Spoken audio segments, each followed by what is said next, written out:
Okay, welcome to another video. I'm here in the Perthshire Highlands again, kind of near Amalree. I've been there a good few times, but along the road a wee bit to a loch called Loch Frookie. So I'm just waiting for darkness now. We got here in plenty time. It's currently kind of like blizzards outside, so I'm just kind of hibernating in the van just now. Everything's kind of ready to go. Just watching some Thomas Heaton since I've got a signal here. He's uploading a video of him going up to the Arctic Circle with his camper van, which is so cool, so I've just been watching that. But yeah, I'm going to capture Orion tonight. I'll show you outside just now, but it is an absolute blizzard. Like showering and sleet and snow showers, but it's not bad now, it is clearing. So I'm going to go down to, there's a wee bridge just down there in the distance. It's only like a minute walk, and Orion will kind of rise behind that, plus just the loch side away down there as well. I'm also going to chat about light pollution here in Scotland, the Bortle scale, where I look for to go to get away from light pollution, to avoid looking in certain directions, just to avoid, you know, light pollution in general, and I'll chat a wee bit more about that later on. So that's the plan, and yeah, I'll just chill and wait for darkness.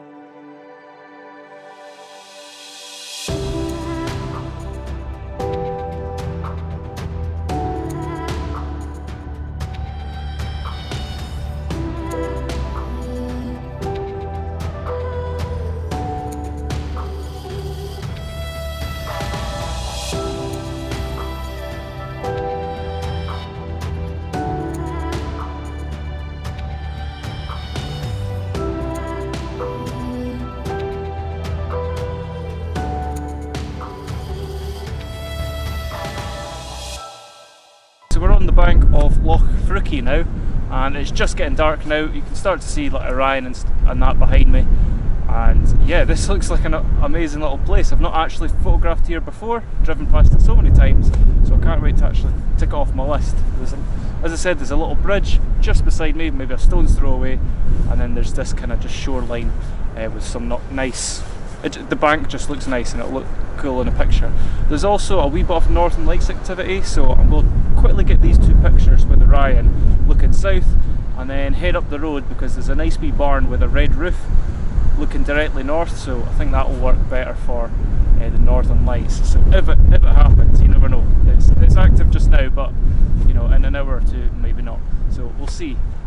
But yeah, the light pollution here shouldn't be too bad. As I said, I'm going to chat about light pollution. So I'm here kind of just on the edge of the Highlands.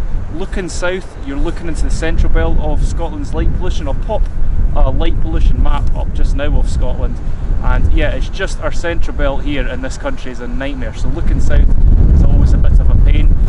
So obviously Orion's in the south, so I've got a wee bit of light pollution. I'll show you the difference of looking north and looking south here in Scotland when it's fully dark, and you'll see the glow to the south and nothing to the north. It's pretty much like that all the way up to, you know, maybe kind of the top of the Cairngorms, and then you get to Inverness and you deal with that light pollution. But always in the south here, unless you're way up Caithness near Isle of Skye and way northwest, you won't see much in the south. But pretty much mainland Scotland, you always get a glow in the south, which is a bit annoying. But I will show you that.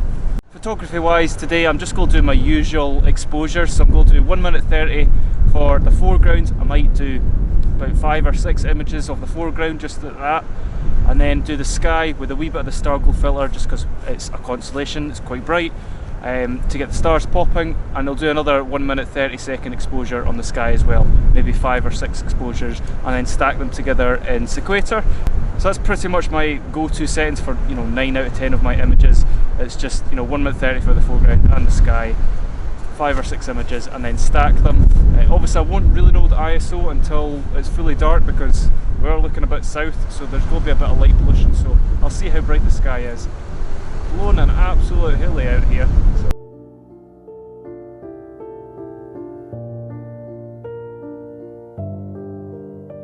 It's just about fully dark, so I'm just going to do the foregrounds first, and then obviously by the time I do 5 or 6 90-second exposures of the foreground, it will be fully dark, and then I'll get to do the sky ones when it's fully dark.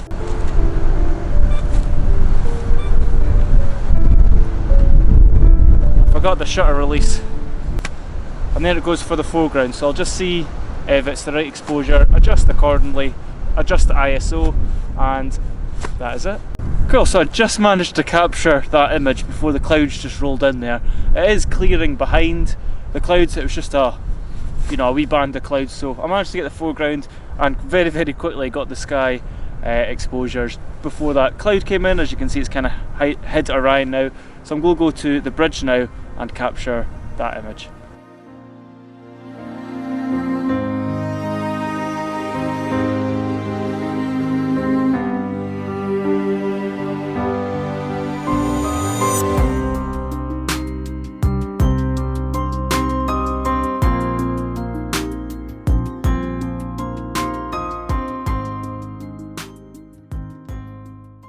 Has anyone else noticed the increase of satellites in the southern horizon, just above Orion? It's unfortunately getting very, very busy.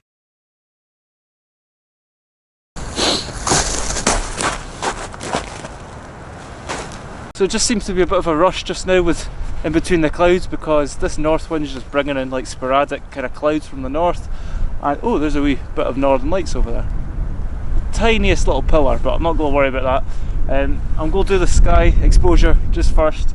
A couple of sky exposures just because I can do the foreground anytime. If there's a wee bit of cloud in the sky, I'll do the foreground. So you just have to prioritise what exposure to do. So there's a bit of cloud almost blown in, so let's do it. So the dioptron's set up looking north. I've got my star glow filter, so I'll just wave that randomly. Yeah, let's just go for it. Cool. As long as the sky exposure is in the camera, I don't have to worry. So using the star glow filter for a long exposure, a 1 minute 30-second exposure, I just kind of, like just now, I'll randomly pop it in front of the lens just like that for maybe just 10 seconds at a time. So you don't want to do it for a whole 90 seconds because it would look ridiculous. So I just do it every 10 seconds or so. You can see in the south the light pollution of the central belt here in Scotland, so unfortunately it's always around, underneath Orion. It's just a bit of a glow. I will turn the camera around north and you'll see the difference in a second. So looking south is obviously Orion, and you can see that glow just on the southern horizon. And that's just the central belt, Glasgow, Stirling, Edinburgh and stuff like that. And then you kind of look to the east, it's not too bad, because there's still quite a lot of light pollution from Perth, Dundee, Aberdeen is a good distance away from here. But then you look north, it's getting pretty dark. There's not much light pollution in this direction. As you can see, it's pretty dark. Obviously there's not much glow at all.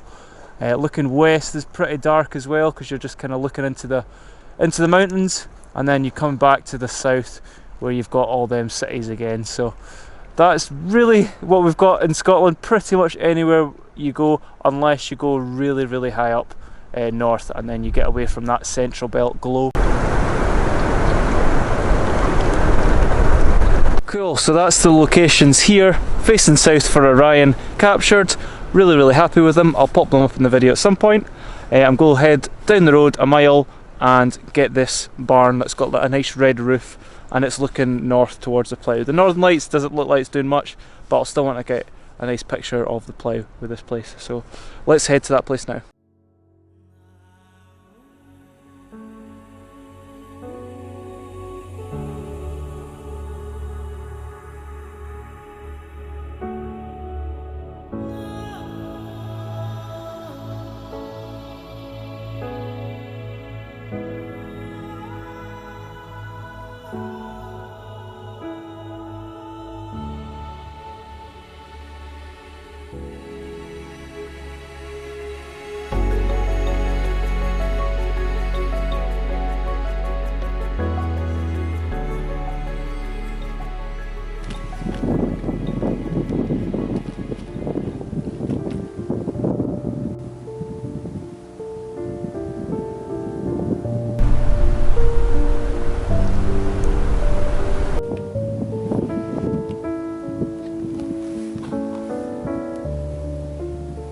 Okay, so while this is taking images of this little red hut, it's quite awesome, nice portrait, red hut, the plough over it, it's going to look cool.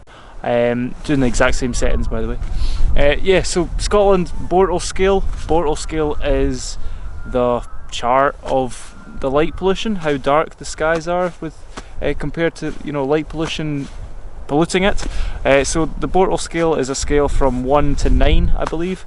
9 is pretty much in the middle of a city, and 1 is in the middle of nowhere, the darkest skies you can get. Scotland, it's pretty good. You can kind of get to 2, 3 Bortle scale pretty easily. If you go to one of the, you know, the islands away on the west coast, then you can get into like the 1s and the 2s, but 3, 4, 2 is pretty standard in Scotland. You know, as long as you go in the Highlands, you're pretty good.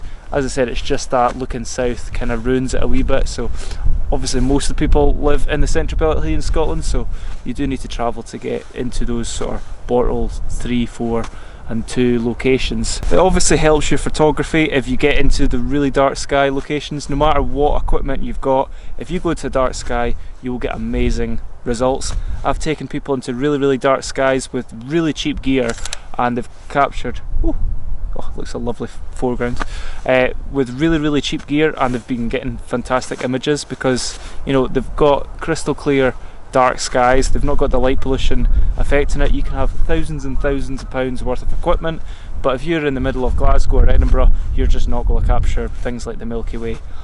So yeah, if you get to dark skies, even with cheap equipment, it just transforms your photography. So really, you know, I grew up around Perth and photographed a lot around Perth. Nowadays, I don't really shoot around Perth, you know, near the city at all, because I just know if you go to the dark skies, your pictures are just so much better. You can do all the editing you want, but if you go to the dark skies, it does it for you. Really, you're not kind of doing yourself any justice if you just stay beside, you know, the towns and cities, because you're just not improving your photography. Unfortunately, you just need the dark skies, which now in the, you know, nowadays in the world is quite hard because, you know, light pollution is everywhere. But, you know, if you get to the dark skies, your photography will improve no matter what equipment you have got. I'm going to put some pictures up on the screen of what the light pollution does for your photography. So an example of Milky Way, an example of Aurora, example of Orion, and I'll just show you what's light pollution and what is no light pollution, and you can just see the difference. Pretty much captured on the same equipment. As you know, I shoot in the same settings, so it's just the light pollution that makes the difference. In terms for shooting the Aurora, obviously you want dark skies to the north because that's where the northern lights are predominantly. If you do have, you know, light pollution to the north, you can still see Aurora, but it's pretty hard to see like the detail of it. You'll pretty much just kind of get a bit of a green glow through the light pollution. I remember at Arbroath Cliffs a few months ago now, I was capturing the Aurora, but it was through quite a lot of light pollution.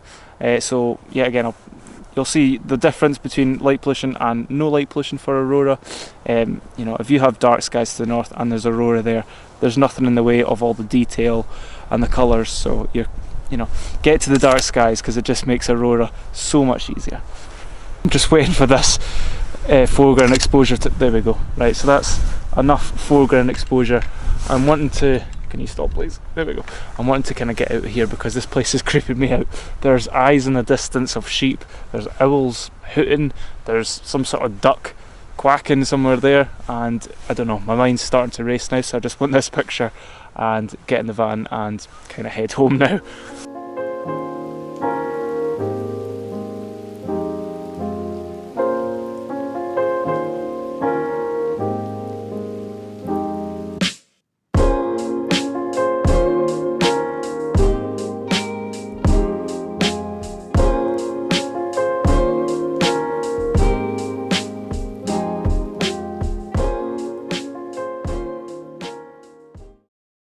Well, there we go, that was a good wee night. I've not had a night to myself for a while, so I'm happy I got some nice pictures.